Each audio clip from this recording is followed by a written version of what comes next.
Ever ask yourself, what can you find at car boot sales these days?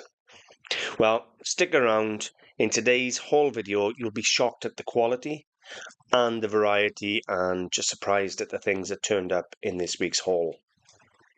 Okay, so the first item we're going to talk about today, I'll give you a little bit of history, then we'll look at the item itself. So we have a triple barrel flintlock pistol replica. Okay, so this replica is based on an 18th century French pistol. Now, back then, all different gun makers were experimenting, trying to find different ways of speeding up shooting. This was all before factories and mass-produced guns existed. Now, it's not credited, this design is not credited to any single inventor. Everybody, all different factories were all experimenting and trying different things. So there's no actual single individual inventor for this gun. Now, when you consider most musket pistols and things, you'd load them from the front once and then you'd fire and be very time consuming to reload. Now this, you only had to manually twist the barrel in between shots, so you could load 3 shots. The downside with it was that each barrel used the same firing mechanism. So in between each firing, you'd have to reprime the firing mechanism. However, you wouldn't have to reload the barrels, so it was a very good gun. Now, despite the fact you could load it 3 times, these never became very popular in the military. They were considered tricky to use and heavy for battle, and I can tell you now this replica has got a good weight to it. However, they were given to officers and nobility because they were a very decorative pistol. So let's actually go through the images of this pistol. Now, despite the fact it's a replica, all the components work. The barrel twists, the flintlock locks and fires, double action on it. And the bird on the end is absolutely gorgeous. There you go, it's all locked up. It is a beautiful, beautiful replica gun. I keep calling it a gun, pistol. But look at that, it's in absolutely beautiful condition. Now, one of the things I get that a lot of people don't get is I can sell this on my website, where you couldn't put this replica on eBay UK. Beautiful thing. Let me see measurements. It was 11.5 inches long, and I can tell you now that's a really good weight to that gun. I've handled it. Now, I'm only asking £100. Some people are up to £300 for these. It came in very modestly, so £100 I think is very fair, but it's a beautiful gun. You imagine this gun on a shelf or on display in a man cave or in an office, be absolutely stunning. Okay, the next piece we have is a glass micro mosaic picture frame. Now, this style of artwork was invented in Rome in the 18th century, but it's based on ancient Roman mosaics that are over 2,000 years old. The key difference was the Roman mosaics were made of tiles in floors and things like that, or much larger stones. This micro mosaic is using tiny, tiny pieces of glass, a lot of the time applied with tweezers and under a magnifying glass to make up patterns. So all the white on the background you can see is all little glass beads, and so are the flowers. It is a beautiful, beautiful thing. So what is micro mosaic? It's an art form using thousands and thousands of tiny pieces of glass, all set into metal or stone to create detailed designs. The pieces are small, they're normally jewellery or pieces like this little picture frame. However, they're always beautiful. Frames like mine and jewellery and other objects made of micro mosaic were extremely popular for rich people, for souvenirs, for times such as the Grand Tour. When they travel Europe, they take home luxury micro mosaic items to show off their status, their traveling of the world and things like that. So, this particular frame was made in, I would assume, the mid-20th century. It's absolutely beautiful. I'll share some of the images with you. You can see here all the individual pieces of glass laid out. Then you have these are actually millefiori canes, absolutely gorgeous. Now, millefiori means 1,000 flowers, but such a beautiful picture frame. And this was just sitting on a car boot shelf for next to nothing. On a table, dealers walking past it, nobody picked it up. It's gorgeous. The amount of work that's gone into this is laid out on brass or copper. The centerpiece is cardboard, but the rest is brass or copper. Nice thing. And I absolutely adored it. Now, I've only got £85 on it. It is about 6 inches, bear with me, 6 inches tall, and it'll only take an image of approximately 3 by 2.5. So it's 3 inches tall, 2.5 inches diameter is the image it'll take. So it's only a small image, but it is a beautiful frame. Now, I always try and go for unusual items.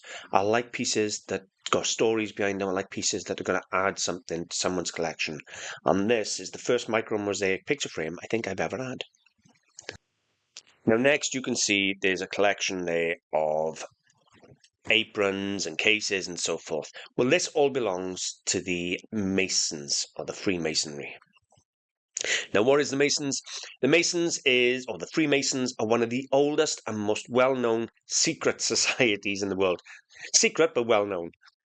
They follow symbols, rituals, traditions that go back hundreds and hundreds of years. But I tell you now, there's a lot of powerful people who are members. The Freemasons began, at the very least, in the 1600s. And it's always attracted powerful and respected people, including kings, leaders, and thinkers. Because it's a secret society, people don't always know who's really a member, so they use things like secret handshakes and signs and symbols to recognize each other quietly. Now, we do know royalty have been involved for centuries. The Prince of Wales joined in 1937. King Edward VII was a proud Freemason. Even today, members of the royal family are still members of the Freemasonry. So what you're looking at here is Masonic Regalia. These are special clothes Freemasons wear during important ceremonies. They're like, you have aprons, collars, sashes. Each piece shows rank and role in the group. It's very much like a military uniform, but full of meaning. It's not just for show. These items were used in proper rituals. They would take oaths and symbolic lessons. Wearing this meant you were part of something private and deeply traditional. Now, these pieces are not just cheap mass-produced items. Some of these are embroidered with gold thread and they're just beautifully made. Certainly the oldest pieces anyway. I've got everything here. Paperwork, books, cases, sashes, cuffs. It's a really good collection. Couple of little splits on one of their leather cases. I'll remove that image. But a really, really good little collection there. So what have I got? 1, 2, 3, 4 aprons. 1, 2, 3, 4, 5, 6. 6 sashes, cuffs, and all the cases and the ephemera. What I would probably say is this probably belonged to one person, and it's their journey throughout the Masons, each one representing a different rank, and it's probably their life's commitment to the society. It's a really good collection, and collections are very hard to come by. Now, I've only got £145 on it for that entire collection. Now, I remember going back some years, this would have been a lot of money. In fact, I could tell you a horror story. If we went back about 10 years ago, I bought all the minute books for the Bargoed Lodge of the Masons from Cardew Sale, and they were taking legal action against me to recover the books. I ended up giving them the books back for the cost, whatever they cost me from the car boot sale, I give them the books back because they claimed that they were taking legal action against me because the minute books never belonged to the person who had them. They always stayed with the ownership of the lodge. Well, the gentleman or the master who had the books had died. They house cleared, done the house clearance, and the books were in the house. So I bought them then at the car boot sale. Not stolen. They were emptied with house clearance. And then they started legal action against me to get all the minute books back. I had everything. All the minutes from the meetings, all the members' details, even their wages. It was all in there. It was shocking, it was. Okay, this next piece, we have a solid bronze on marble. It is artist signed by Milo. Milo is the artist name of Miguel Fernando Lopez, a modern sculptor from Portugal. He has worked in France and Spain, where most of his sculptures were made and finished. His work started in the 1980s, so it's a contemporary piece, but it is beautiful quality, solid bronze, so made to last, and he blends classical sculpture like Greek and Roman art with modern emotions. He often sculpts nude or semi-nude figures in calm, graceful poses. So let's take a look at this. Absolutely beautifully cast. She's got lovely details on a marble plinth. Look at that. She is absolutely beautiful. I love the nude back there. Very elegant. Just size comparison, but yeah, she's absolutely stunning. There's the signature Milo. As I've said, contemporary artist, but this is one that's definitely going to fly in time. Really, really nice thing. 6 inches tall, very, very heavy, solid bronze, solid marble. I'm asking 195 for a work of art. Okay, so next piece. Paul Cardew. This is a Paul Cardew teapot. Paul Cardew is a well-known British artist and known for his highly detailed teapots. He started designing in the 1980s and very quickly became popular for turning normal teapots and things into works of art. His designs often include tiny scenes, characters, or objects, like books, furniture, buildings, like you see on this example here, making them little stories in ceramic form. Cardew's teapots are handcrafted and were made in small batches in Devon, in England. Over time now, he's become worldwide sought after by anybody who loves British pottery, novelty ceramics, and functional art. Now, this one is the Lilliput Lane Marketplace. And if you actually Google Paul Cardew teapots, the marketplace, then you'll find some people are asking as much as £1,000 for a marketplace teapot. It's crazy money. Now, this one come in at the car boot sale. It's got a little chip on the underneath foot and on the castle bar there. It's got a tiny chip on the castle bar there. So it's not a perfect example, but that is so tiny you have no idea it's tiny. I think it's lost a tiny point off the tower of the castle. They're always signed. There you go. So you got Paul Cardew bar there. All the details there of the teapot. You can see there's a tiny chip on the underneath of the foot as well. Very, very tiny thing. So it's not a perfect example. Done in 1996, and there you go. The Lilliput Lane Market Stall, celebration of Lilliput Lane by P. Cardew. Now, his teapots are always done under license, so they're always expensive. Limited to handcrafted production only during 1996 by permission of Lilliput Lane. Now, you'd be surprised how many they can knock out in a year. And when they say handcrafted, right, that doesn't mean that they've made each piece by hand. What they mean is they've probably used a mold, they've assembled it by hand, and then hand painted it, I would think. They haven't literally sculpted every single piece out by hand. It's a big piece, 8 inches tall, so it's a good substantial teapot. Now, I'm only asking 100, so a nice collectible teapot and one of his better designs. So this one is beautiful. It's got Roman numerals around the outside. It's in gold plate. It's got an inspection window so you can see the gears moving. It's just absolutely beautiful. It's produced by a company called Everite. There you go, see it down the bottom there. So Everite was a brand known for making quality, reliable timepieces. You can see there's a jeweled example. You can see the jewels in the workings there. It's absolutely gorgeous to look at. So this isn't a battery-powered one. This is a wind-up or mechanical watch. You can see there, beautifully finished. Now, it has a single Albert. You sometimes find 2 of these, one to go from each gentleman's pocket with a fob hanging off. Beautiful case, all engraved. It really is a beautiful pocket watch. Now, I'm only asking £75 for a working Swiss pocket watch. It's not an antique one, it's not a solid gold one, but it is absolutely beautiful. Okay, so next we have an absolutely stunning agate necklace. Now, agate is a natural gemstone formed over millions and millions of years from volcanic rock. Each bead has its own unique colorway. There are no 2 beads exactly the same. They all have different veins or different colors.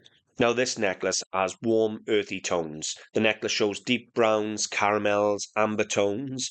These colours come from natural minerals inside the stone, so it's not painted or dyed. These are natural minerals in the stone. Absolutely gorgeous, set in sterling silver.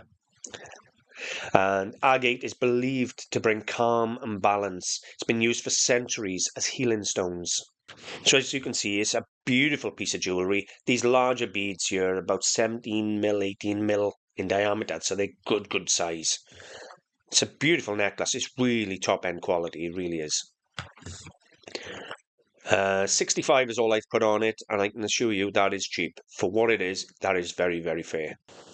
I'm only including the prices because I've been asked to. Otherwise, I wouldn't include the prices. You can see them on the screen anyway. Now, this is an absolute stunner. It is a sterling silver and garnet pendant. Now, this pendant dates to the late 19th, early 20th century, but it's still over 100 years old, and it is stunning. It is Bohemian garnets. These deep red garnets come from Bohemian region, now part of the Czech Republic. In the Victoria era, they were known as the gem of love and passion, and were very popular for jewellery for that reason. So it's in a silver setting in a Rossetti design. Now, what that means is the stones are set into antique silver, arranged in floral layered Rossetti design. This was common in and elegant in the 1800s, made to catch the light and show off the rich red stones. So it's a beautiful thing. It looks a bit like a snowflake to me, but I absolutely love it. Look at them stones. If you love garnets, you're going to love this. And I do think it's, at the very latest, it's going to be early 20th century. It could be older. It's marked in a couple of places. And it's just beautiful quality. It really is. I'm only got £65 on that, but if I put a chain on it, I could probably up the price. But just as a pendant, it is absolutely beautiful. So next one, we have this beautiful, rich carnelian bead necklace. Carnelian's a type of orange-red gemstone that's been used in jewellery for thousands of years, even by the ancient Egyptians and Romans. So carnelian is one of those stones that's long believed to give energy, courage, confidence. So it's worn as a protective stone and often linked to passion and life force. So this one's a simple, elegant design, polished round beads, threaded on a nice red thread, with knotted in between each bead by hand, with the natural stones. Absolutely beautiful. Even the clasp is a little more unusual. If I get to the clasp in just a moment, look at that. It's a spike that goes into the mechanism. I don't think I've ever seen a spike mechanism before, where the spike goes in, you push down to release, obviously, but normally it's just like a flat bit of metal with something that sticks up. But a really nice thing. I haven't had a spike before. Sterling silver, but it's just a beautiful necklace. I've only put £35 on it because of what it is, and it's 17.5 inches long. I believe each bead is about 10 mil. Okay, so next we have a sterling silver bracelet set with 2 charms. Now, this is a designer piece by Annie Haak. Annie Haak's a British jewellery designer known for combining simple, elegant designs and spiritual symbols. Her pieces are often gifted as meaningful tokens for protection, love, and strength. So we have an angel and a heart. Now, she's known for her sculptural pieces, and this angel is very pretty. And then at the back of the heart, you have more hearts engraved into the hearts. It's a really nice thing. Little silver beads, a little bit of agate set into it there. It's just a really nice thing.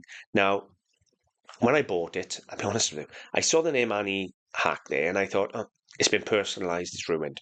I thought I'd have to cut the heart off just to sell her as a decorative bracelet. And then when I googled it, Annie Haak was the designer. So it goes to show, doesn't it? But it came in so cheap, and I thought, well, it's a really pretty little bracelet I'll sell out. As soon as I searched Annie Haak, they were selling for like 50, 60, 70 pounds. Beautiful little thing. Now, I've only shown you 10 pieces that I've cherry-picked out of today's haul. However, I've listed over 50. I've listed over 50 pieces from this weekend. So if you're interested in knowing exactly what I buy in a full weekend, Well, I actually bought about 55 pieces in 2 days of buying, just to give you an idea how much I buy. One of my pieces I haven't filmed, I also haven't photographed yet. I'm still doing research. I've put it up on a group for help, but this is absolutely fabulous. Hello, babes. You okay?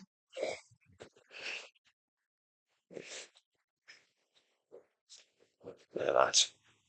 Now, I believe that is a piece of Venini. I haven't done anything with it yet because I'm waiting to figure out exactly who it is. Now, it's a wall-mounted piece, so you'd mount it there on the wall. Now, it does have a crack underneath this piece here. Up there. There's a crack under there that I'm going to strengthen up, but nothing visible at all on the front. Now, it's a very, very rare piece. I've actually put him out on some groups for some advice, and I'm waiting for them to come back for me, because the Venini fish pull high hundreds, even thousands. So that was an absolute wonderful find. You okay? You say what you want. School holidays, so working and looking after this beautiful little sausage at the same time. Say hello. Hello. So that's why you're not getting as many videos, because I'm trying to list, I'm trying to buy, I'm trying to look after Madam because she's off school, you know. Yeah. Come on, I'll be over in a few minutes. Love you. So yeah, the amount of stuff I buy is nothing less than shocking. Really. Even the dog wants to get in on the video. Come here, come on, come here, come here. Come say hello, Ed. Come on. Come on then. Come say hello. Say hello. Look, who's there? All right, all right. You can say hello? No? Go on. Shoot. So yeah, I buy a lot of stuff. I I handle a lot of stuff. I buy a lot of stuff. I probably list between 70 and 80 items a week, every week. I've been out this weekend. I've listed about 50, 55 pieces, all of which from this weekend. And I've still got 10, 15 pieces still to list, including gold jewellery. A nice carving. I've got quite a lot of stuff left still that I've got to list and get through. Now, I tried to list everything I buy this week. I tried to list it this week, but I do buy a lot of stuff. Chrissy, only a few minutes, babes, please. So I tried to list a lot of stuff. I really do. But sometimes it's not possible for me to list everything, but I try my best to list it all. So if you want to see the other things I buy, then go over to the website. It's antiquesarena.com. You won't find me on eBay or anywhere else. I'm only on my own website. I've been on my own website now for about 6 years. Now, if you're interested in getting away from eBay, then check out my website, check out my blogs on my website. It's all tutorial blogs. Check out my YouTube channel. I got 1,100 videos on my YouTube channel, Antiques Arena, all designed to help you build a business, build a brand, get away from eBay, and set yourself up doing what you love. I share my passion for antiques. So that's what I do. And I absolutely love it. There's nothing about this job I don't like. I'll take that back. Dealing with awkward customers might be a bit thing, but anyway, what do you think? That was just 10. I have a little example just for you that I'm not going to go into detail, but that one. There is so much you don't get to see. I really was considering filming the entire haul this week and saying, well, this is going to be a one-off special where I film everything, but it would have been about a 2.5 hour video, because you work it out, it would have been like 60, 70 pieces. I would have had to talk about each piece. That just tells you the level I'm at on buying and selling, and yeah. Anyway, I hope you enjoyed the video. If you did, please consider subscribing. Okay, love. Now, if you find my videos help you or my channel helps you, then a free way you could help me is by sharing the channel, sharing the videos, or actually recommending the channel to a friend. If you know someone who loves antiques, then they're going to love my video, my channel, and I'd be grateful. Anyway, thank you very much for watching. Hope you enjoyed. I hope you took something away from the video. Yeah, I love everything. But when I do the videos, I tend to pick the things I like. My favourite, I don't know if you got a favourite in today's video, but my favourite in today's video has to be the Flintlock pistol. It really is. That's probably my favourite. But a close second, believe it or not, is the Agate, the Agate bead necklace, the big Agates. It's beautiful. Far better than I could ever capture in a photograph. The quality of them stones and the weight, and it's just beautifully done. Before I go, I just want to add in that my channel has been seeing some very big growth this last month. So if you were one of the people who's been helping my channel grow by sharing and recommending the channel, then I can't thank you enough. I've gained about 6,000 people in the last 3-4 weeks. So for every new member, welcome. Thank you very much for subscribing. And for everybody who's helped by sharing the channel, honestly, can't thank you enough. Anyway, thank you very much for watching, and I will see you very, very soon. Bye for now.